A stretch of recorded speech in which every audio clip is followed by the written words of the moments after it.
नमस्कार दोस्तों, मैं अनिल कुमार इन्फो शिक्षा चैनल में आप सभी का हार्दिक स्वागत करता हूं। दोस्तों, आज के अपने लेक्चर में हम डिस्कस करने जा रहे हैं धर्म की स्वतंत्रता के अधिकार में अनुच्छेद 26, 27 और 28 और इन्हीं अनुच्छेद को पढ़ने के बाद धर्म की स्वतंत्रता का अधिकार पार्ट समाप्त हो जाएगा।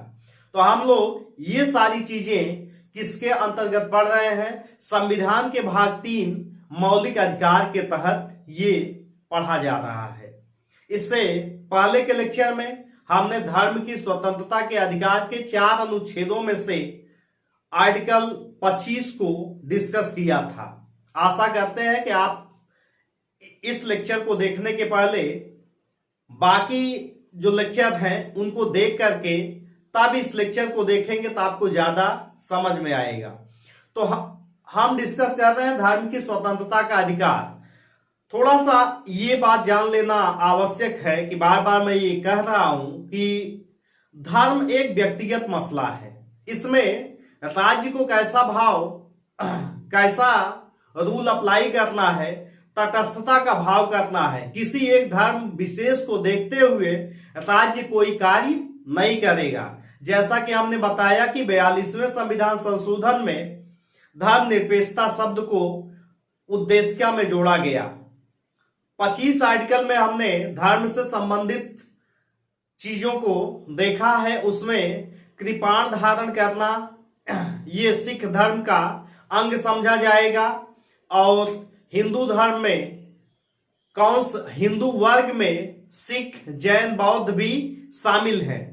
तो आइए यहां से इसके बाद देखते हैं अनुच्छेद 26 धार्मिक कार्यों के प्रबंध की व्यवस्था लोक व्यवस्था, सदाचार और स्वास्थ्य के अधीन रहते हुए प्रत्येक धार्मिक संप्रदाय या उसके किसी अनुभाग को। मतलब 3 चीजें हैं। 3 चीजें इससे पहले के आर्टिकल में हम डिस्कस किए हैं कि लोक व्यवस्था, सदाचार और स्वास्थ्य के अधीन रहते हुए किसी भी धार्मिक संस्था या उसके संप्रदाय को क्या करना है? धार्मिक और पूर्त प्रयोजनों के लिए संस्थाओं की स्थापना और पोषण का। मतलब धार्मिक संस्थाओं की स्थापना की जा सकती है और उनका पोषण किया जा सकता है। ये अधिकार मौलिक अधिकार में दिया गया है। कोई भी व्यक्ति धार्मिक संस्था की स्थापना कर सकता है और उसका पोषण कर सकता है, यानी कि प्रचार प्रसार कर सकता है। आगे क्या है? जंगम और स्थावर संपत्ति के अर्जन और स्वामित्व का, चल और अचल संपत्ति के अर्जन और स्वामित्व का। आगे क्या दिया गया है?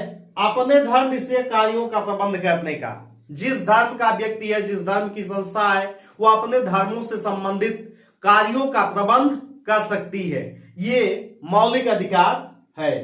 ऐसी संपत्ति का विधि के अनुसार प्रशासन करने का अधिकार होगा। जो संपत्ति चल या अचल है उसके प्रशासन का क्या दिया गया है? अधिकार दिया गया है। यही इतना पार्ट अनुच्छेद 26 में दिया गया है। यानी कि कोई भी धार्मिक संस्था क्या कर सकती है? धर्म की स्थापना, धार्मिक संस्थाओं की स्थापना कर सकती है और उसका पोषण कर सकती है, उनके कार्यों से संबंधित प्रबंध कर सकती है, अचल संपत्ति का अर्जन और चल और अचल संपत्तियों का अर्जन और स्वामित्व कर सकती है और उसका विधि के अनुसार क्या कर सकती है? प्रशासन कर सकती है।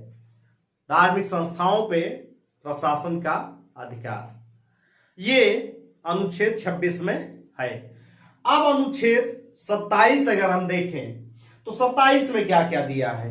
27 में यहां दिया गया है, देखिए, बेयर एक्ट की भाषा को आपको संविधान समझने के लिए पढ़ना पड़ेगा और संविधान पढ़ने का तरीका यही है कि किसी एक बुक के साथ आप बेयर एक्ट के एक एक आर्टिकल को पढ़ते जाइए और उसकी बारीकियों को समझते जाइए, तभी आप संविधान को अच्छे तरीके से समझ पाएंगे और आईएएस, पीसीएस और अन्य एग्जाम के क्वेश्चंस को टैकल कर पाएंगे। तो आइए अनुच्छेद 27 पे हम चर्चा करते हैं। देखिए क्या दिया गया है, किसी विशिष्ट धर्म की अभिवृद्धि के लिए करों के समुदाय के बारे में स्वतंत्रता।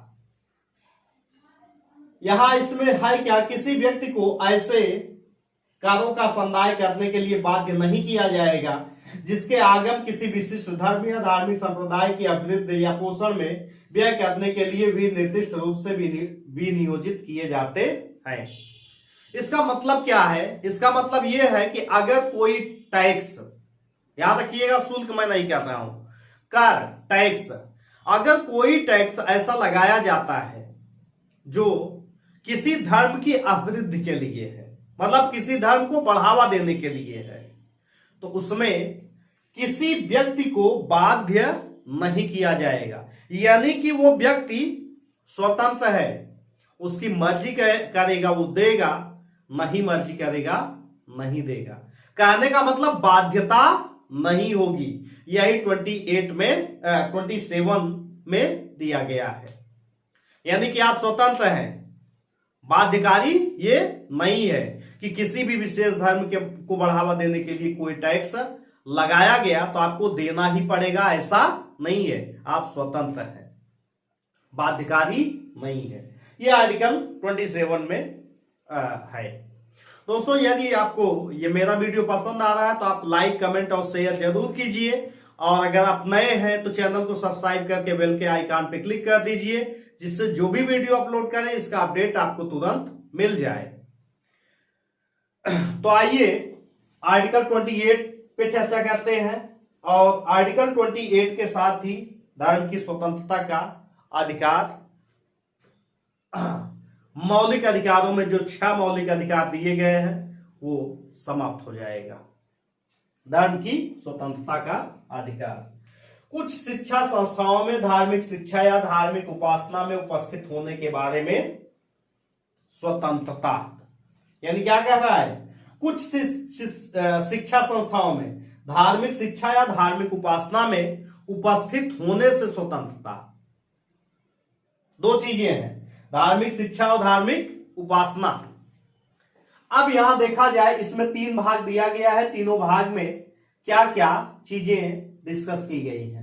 राज्य निधि से पूर्णतः पोषित ऐसे शिक्षण संस्थान जो राज्य द्वारा पूर्णतः क्या है, पोषित है, जिनको राज्य द्वारा पैसा मिल रहा है।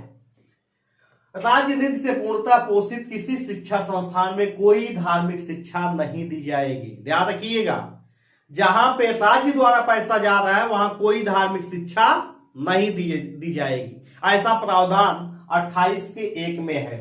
लेकिन ध्यान रखिएगा 28 का 2 1 का उल्लंघन करता है, अपवाद है, इसको हम कह सकते हैं एक्सेप्शन है, अपवाद है। तो चलिए देखते हैं 2 में क्या दिया गया है। खंड 1 की कोई बात ऐसी शिक्षा संस्था को लागू नहीं होगी। ध्यान रखिए, एक तरफ कह रहा है कि किसी भी राज्य द्वारा पूर्णतः पोषित किसी भी शिक्षण संस्थान में धार्मिक शिक्षा नहीं दी जाएगी, लेकिन यहां क्या कह रहा है, ऐसी शिक्षा संस्था को लागू नहीं होगी जिसका प्रशासन राज्य करता है। मतलब एडमिनिस्ट्रेशन कौन करता है, राज्य करता है। किंतु जो ऐसे विन्यास या न्यास के अधीन स्थापित हुई है, मतलब ऐसे संस्थाएं हैं या ट्रस्ट हैं जो किसके लिए बनाए गए हैं, धार्मिक शिक्षा के लिए ही बनाए गए हों। तो जो भी शिक्षण संस्थान धार्मिक शिक्षा के लिए बनाए गए हैं उनमें धार्मिक शिक्षा दी जा सकती है। यानी कि वहां राज्य का क्या होगा, प्रशासन होगा, वित्त पोषित नहीं है। अब आइए 3 में देखते हैं। 3 में क्या दिया गया है, राज्य से मान्यता प्राप्त या राज्य नीति से सहायता पाने वाली शिक्षा संस्था में उपस्थित होने वाले किसी व्यक्ति को ऐसी संस्था में दी जाने वाली धार्मिक शिक्षा में भाग लेने के लिए या ऐसी संस्था में या उससे संलग्न स्थान में की जाने वाली धार्मिक उपासना में उपस्थित होने के लिए तब तक बाध्य नहीं किया जाएगा जब तक कि उस व्यक्ति ने या यदि वह अवयस्क है उसके संरक्षक ने इसके लिए अपनी सहमति नहीं दी है। यानी कि क्या दे रहा है, राज्य से मान्यता प्राप्त हो या राज्य निधि से सहायता पाने वाली शिक्षण संस्थान है यदि उसमें धार्मिक शिक्षा दी जा रही है। तो क्या है, दो केसेस होती हैं। आदमी व्यक्ति जो है वयस्क है और व्यक्ति अवयस्क है। अगर व्यक्ति वयस्क है तो उसकी स्वतंत्रता है कि चाहे वो धार्मिक उपासना में उपस्थित हो या ना हो, मतलब बाध्यकारी नहीं है, आप उसमें उपस्थित हो भी सकते हैं और नहीं भी। लेकिन यदि वह अवयस्क है, मान लीजिए कोई छोटा बच्चा है, वो विद्यालय में जा रहा है, वहां उसको धार्मिक शिक्षा दी जा रही है, तब क्या होगा, अगर उसका गार्जियन, देखिए यहां पे दिया गया है, यदि वह अवयस्क है तो उसके संरक्षक ने, यदि कि उसका गार्जियन अगर ये कह देता है कि वो धार्मिक शिक्षा में उपस्थित होगा, तब तो उसके लिए बाध्यकारी हो जाएगा। यदि संरक्षक ने ये कह दिया है कि हमारा पुत्र इस धार्मिक उपासना में, इस धार्मिक शिक्षा जो दिया जाएगा उसमें उपस्थित नहीं होगा, तो वो नहीं होगा, बाकी चीजों के लिए उपस्थित रहेगा, लेकिन जहां धार्मिक शिक्षा या धार्मिक उपासना की बात आएगी उसमें वो अनुपस्थित हो सकता है। तो यही चीजें धर्म की स्वतंत्रता के अधिकार के 4 अनुच्छेदों में डिस्कस किया गया है।